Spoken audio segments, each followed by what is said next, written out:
Hey everybody, so today let's talk about the national debt. So currently, this is the U.S. debt clock. It is a really good source, and it really keeps track of a huge number of economic statistics.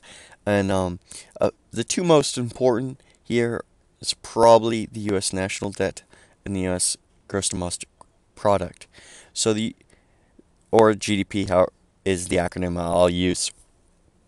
So, the US GDP is essentially all the goods and services that are made in the United States this year. So, this is like the summation of our economic production in a year.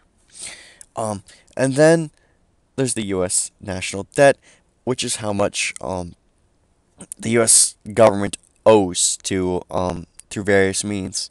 And there's a very important ratio called the GDP to debt ratio, and this is extremely important because it essentially signals the health of the economy in relation to the government to the debt.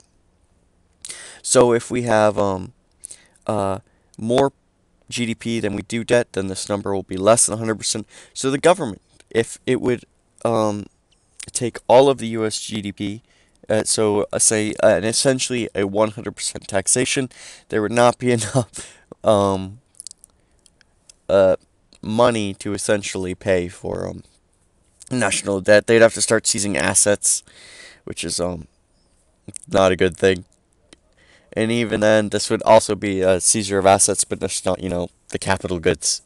So um, the higher and higher the national debt goes, the higher and higher interest rates the federal government is going to have to pay. So the more and more as a percentage of the budget, um, it goes to debt payments.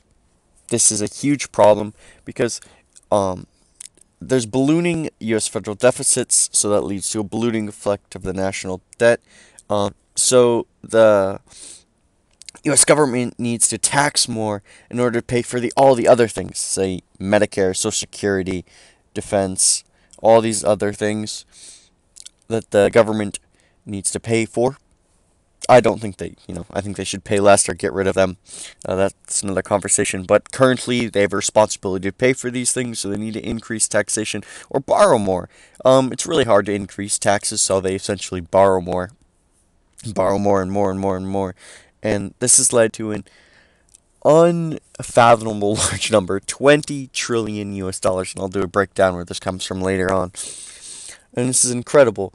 So, currently, the U.S. can sustain this because of a few things. We do have mediocre economic growth. We're a hugely wealthy country. That also helps.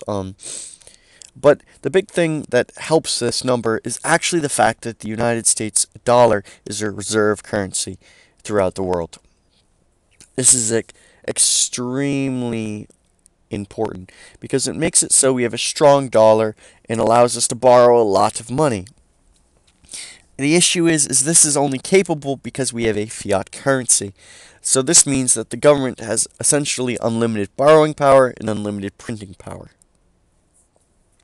So we don't normally print money, we do print quite a bit, but a lot of it comes through US Treasury bonds. So people buy Treasury bonds as assets, and then the United States gets the money, in which then they pay for everything. So it's essentially a loan. However, this loans are irresponsible because it's really just the Federal Reserve doing tricks with the banks, so increasing the wealth of the banks.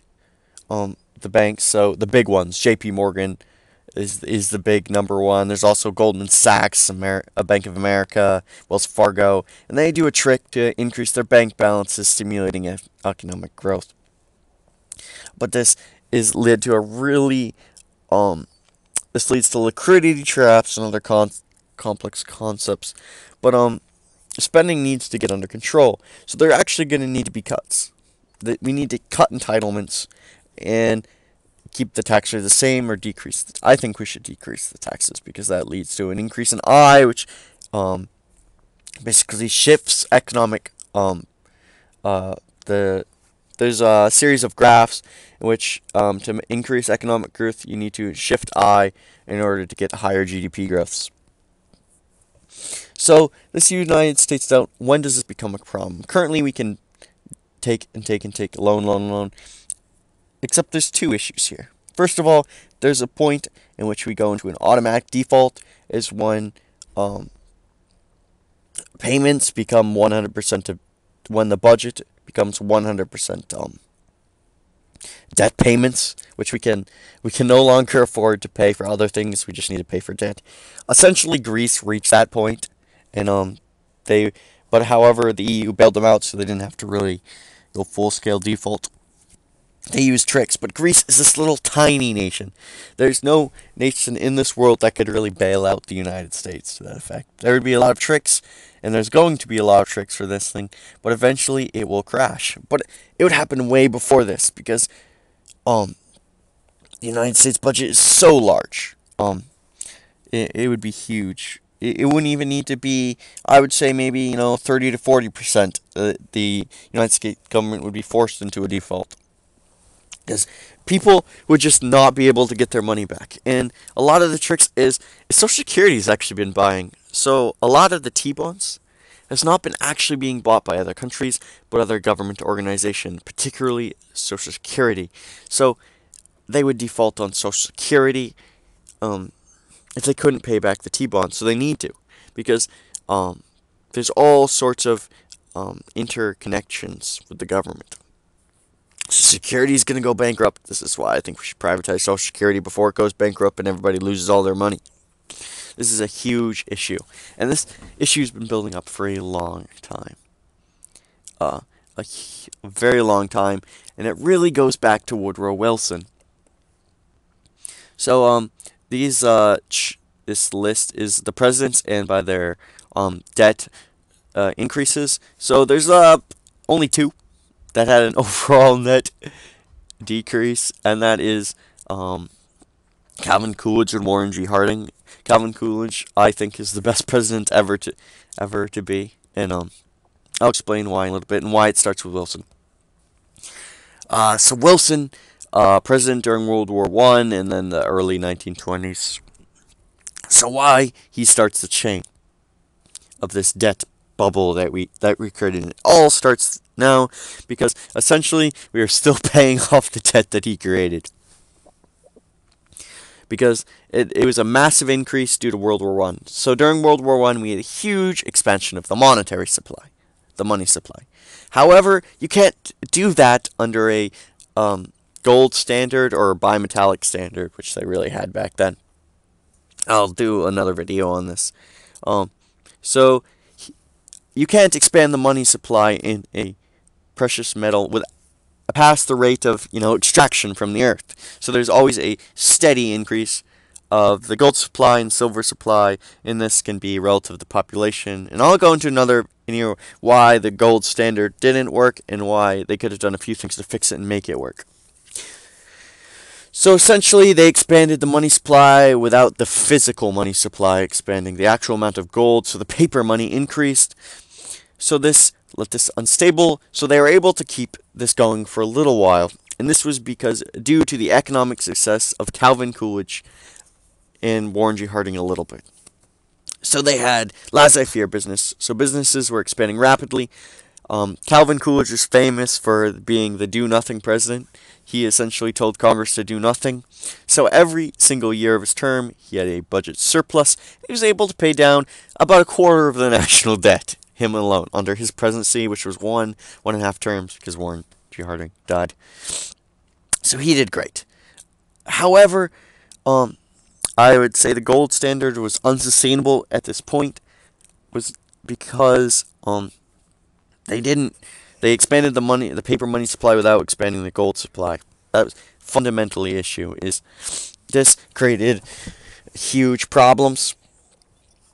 I'll explain why in another video. This is a hugely complex problem, and it builds up. Herbert Hoover, the Great Depression. Herbert Hoover, it triggers in 1933. 1929. Sorry. There's another depression in 1933. And then you have FDR and his huge debt from World War II, but he also had debt here, because of his things. I don't think it worked. It was World War II that bailed it out. You can see that right here on this chart. He actually had one, two, three, three recessions under him, and they stopped at World War II. The February 1945 depression is not really a recession because of it was just demobilization. But carry on. Essentially, then you get this exponential growth because this essentially World War II kept Truman, Eisenhower, and Kennedy afloat because of the huge transfer of wealth to the United States, and then that wealth was transferred back to the rest of the world. This is why these three don't have high debt. And then Lyndon B. Johnson in Vietnam, and then the end of JFK starts this huge increase in spending, and it's essentially a domino effect. And no president really has an effect on it unless they stop significant amounts of spending. And you have it gets huge growth in the debt. Ronald Reagan, it spikes even more. George W. Bush, Clinton, and then George W. Bush II and Barack Obama essentially kill it, and now it's no longer repayable.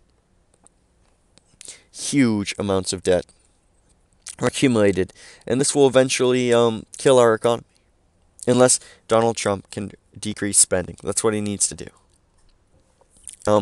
So this was one of my first videos on the national debt. I'll go in more depth on a lot of these things. This was just a quick overview of the debt and why it's an issue. I'll do some stuff on the gold standard as well. If you guys please like, comment, and subscribe down below. You can comment on my Reddit page or follow me on Twitter. Thank you guys for listening today. Have a great day.